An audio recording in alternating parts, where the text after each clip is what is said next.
کا نستعین۔ میرے پاکستانیوں، میں آپ لوگوں کو خراج تحسین پیش کرتا ہوں۔ آپ لوگ تو 2 گھنٹے کے لیے بارش میں کھڑے ہیں، وہاں پاکستان ڈی چوک میں ہمارے لوگ 4 دن سے اس بارش میں زمین پر سو رہے ہیں، بھوکے پیاسے۔ وہ کس کے لیے؟ اس ملک کی آزادی کے لیے۔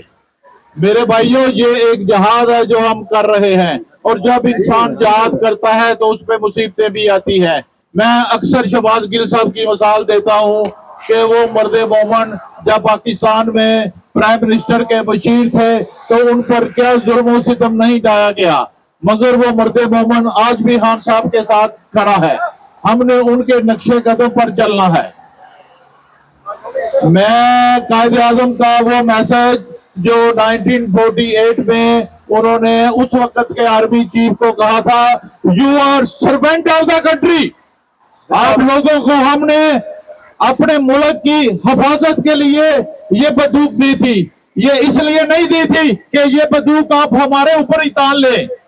انشاءاللہ تعالی وہ دن جلد آئے گا جب ہم آپ کو بیرکوں میں بند کریں گے اور انہی کوارٹروں میں رکھیں گے جیسے آپ پہلے رہتے تھے۔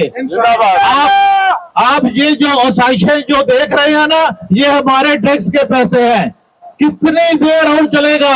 ہمارے ہاں سب اکثر کہتے ہیں جب رات گہری ہو جاتی ہے تو پھر دن نکلتا ہے، اور انشاءاللہ وہ سورج جلدی نکلے گا۔ آپ انتظار کریں، ہم اپنی جدوجہد جاری رکھیں گے چاہے کیسے بھی حالات ہو جائے۔ دعاؤں میں یاد رکھیے آپ کا خادم شیخ الیاس برسل بیلجیم۔